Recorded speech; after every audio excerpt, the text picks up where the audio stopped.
নমস্কার বন্ধুরা, আমি রূপালিস কিচেনে সবাই আমন্ত্রণ। আরেকটা ভিডিও নিয়ে আমি এসে গেলাম। আজ আপনাদের বানিয়ে দেখাবো বাদাম পাটালি। এই বাদাম পাটালিটা অনেকেই যাদের লিভারের সমস্যা থাকে, দুধ খেতে অ্যালাউ না থাকে, তো তারা এই সুইট ডিশটা মাঝে মাঝে খেতে পারে। এটা যেহেতু গুড় দিয়ে বানানো হবে। আর একটা ব্যাপার হচ্ছে, যারা বাদাম খায় ডায়েটেতে, তারা এই জিনিসটা মাঝে মাঝে ইউজ করতে পারে সুইট হিসাবে, বাচ্চাদের টিফিনে দিতে পারি। আর সব থেকে গুরুত্বপূর্ণ ব্যাপার যেটা আপনাদেরকে বলি, সামনে জন্মাষ্টমী আসছে। আমরা তো গোপালকে নানান রকম প্রসাদ দিই, তো এই বাদাম তক্তিটা বা বাদাম পাটালিটা আমরা যদি দিই, সবাই ভালো লাগবে। আশা করছি গোপালও নিজে সন্তুষ্ট হবে। তো চলুন শুরু করা যাক বাদাম পাটালিটা। বাদাম পাটালি করতে কি কি লাগে? বেশি সময় লাগে না, 10 মিনিট সময় লাগে। প্রথমেই বলি, এটা বাদাম আছে 300 গ্রাম, আর এটা চিনি নিয়েছি 150 গ্রাম, আর গুড় নিয়েছি 150 গ্রাম। আপনারা যদি না চান যে চিনি নেব না, শুধু গুড় নেব, তাহলে গুড় দিয়েও করতে পারেন। আর একটা ব্যাপার হচ্ছে, এই যে 4খানা এলাচ নিয়েছি, আর নিয়েছি একটু বাটারটা চাইলে আপনারা নাও ইউজ করতে পারেন, গন্ধটা ভালো হওয়ার জন্য। তো আর বাদামটাকে যেহেতু ভাজা করব, একটু নুন নিয়েছি। আমি নুন দিয়ে ভাজা করে দেখাবো বন্ধুরা। আপনারা যারা বাদাম তেল ছাড়া ভাজতে না পারেন, আমি নুন দিয়ে আজকে ভেজে দেখাবো কি করে ভাজা যায়।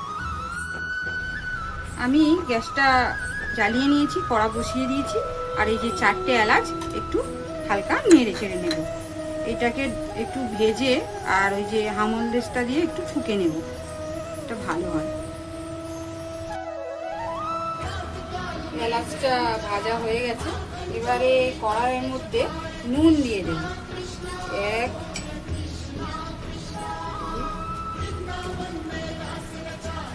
এতটা পরিমাণ আমি নুন দিলাম। এই যে বড় চামচে 3 চামচের মতো দিয়েছি, আর এটা এরকম ছড়িয়ে দেবেন। এই নুনটা একটু গরম হলে এর মধ্যে আমি বাদামগুলো দিয়ে দেব। এই যে নুনটা গরম হয়ে গেছে, এর মধ্যে এই বাদামগুলো আমি দিয়ে দেব। এই বাদামগুলোকে মাঝে মাঝে একটু নাড়াচাড়া করতে হবে। আর একটা কথা বন্ধুরা, এই যে বাদাম পাটালিটা যাতে সেট করব, তার জন্য আমি একটা ট্রে নিয়ে নিয়েছি, আর এর মধ্যে আমি বাটার পেপারে একটু বাটার গলিয়ে রেখে দিয়েছি। আপনারা এরকম বড় জায়গায় নেবেন, তুলতে সুবিধা হয়।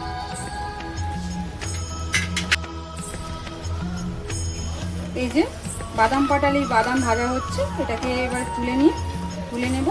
হয়ে গেছে।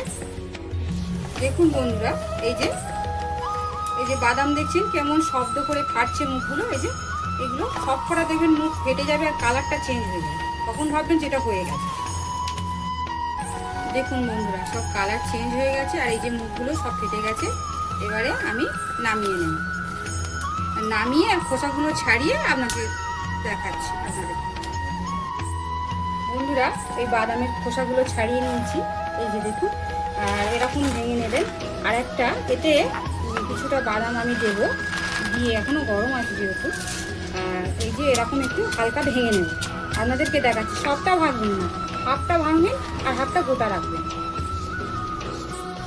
বন্ধুরা, এই যে বাদাম আমি খানিকটা ভেঙেছি, এরকম করে ভাঙবেন, হামালদেশটা অথবা কিছু একটা দিয়ে। আর এই যে কিছুটা গোটা রেখেছি, আর এলাচটা এটাও একটু গুঁড়িয়ে নিয়েছি। কড়াটা ওভেনে বসিয়ে দিয়েছি, এবার আমি চিনিটা দিয়ে দেব। চিনিটা একটু ক্যারামেল করতে হবে।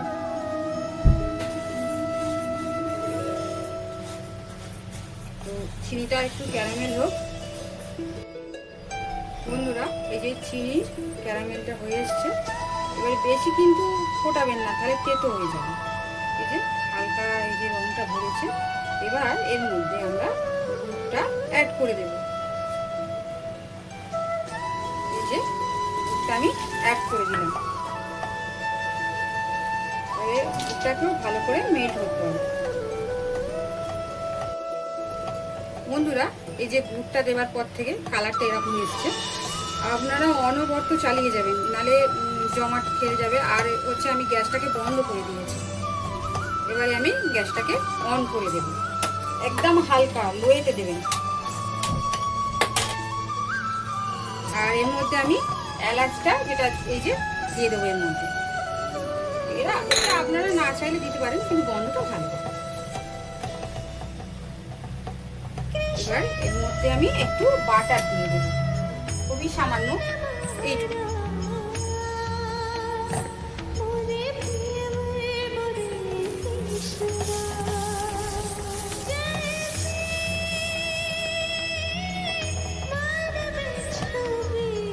আর এর মধ্যেও একটু নুন দিয়ে দেবো, একদম সামান্য, এই যে 1 চিমটি।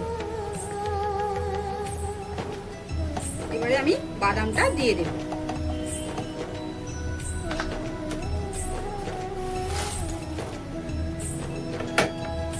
ভাঙা বাদামগুলো দিয়ে দিলাম বন্ধুরা। এবার গোটা বাদামগুলো একটু লাস্টে দেবো, দেখাচ্ছি।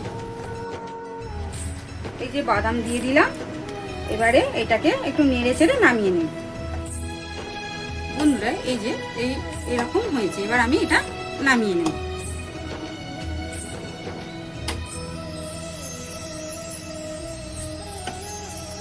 এই যে রেখে আমি নামিয়ে নেব। এবারে এর একটা কাজ আছে, এই যে এটাকে ভালো করে ছড়িয়ে দিতে হবে। আর আরেকটা কাজ আছে, ওই যে ভাঙা গোটা যে বাদামগুলো রেখেছিলাম, এই বাদামগুলো এর উপরে আমি ছড়িয়ে দেব, যাতে দেখতেও ভালো হয়, খেতেও ভালো লাগে।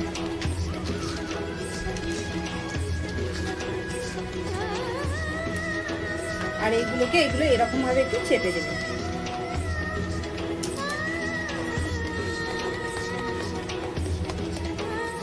বন্ধুরা, এই বাটিতে আমি একটু জল নিয়েছি, এটা একটু সামান্য দাগ টেনে দেবো, যাতে ওই মানে সাইজটা এসে যায়। এই যে জল দেওয়ার কারণ যাতে না এটা আটকে না যায়।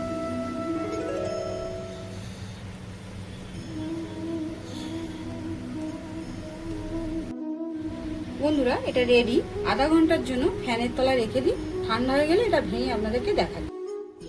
বন্ধুরা, আমাদের এই যে বাদাম পাটালি রেডি, ঠান্ডাও হয়ে গেছে। এই যে দেখছেন উঠে আসছে। আর এই যে কাগজটা, এটা আপনাকে আমি ভেঙে দেখাচ্ছি।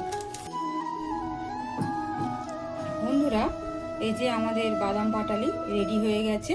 আর ওটা উল্টে কাগজটা খুলে নিয়ে এরকম কিছু একটা ভারী দিয়ে এটাকে আঘাত করবেন পিছন দিক দিয়ে, সামনে দিক দিয়ে না, তাহলে এরকম পিস পিস হয়ে আসবে।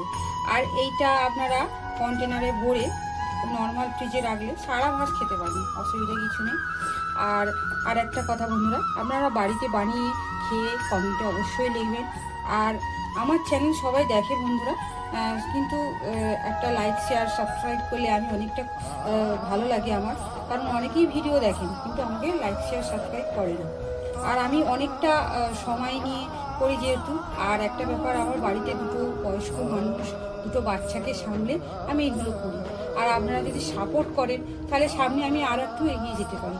তো আজকের জন্য এইটুকু বন্ধুরা, আপনারা আমার চ্যানেলটাকে সাবস্ক্রাইব করবেন আর ফলো করবেন।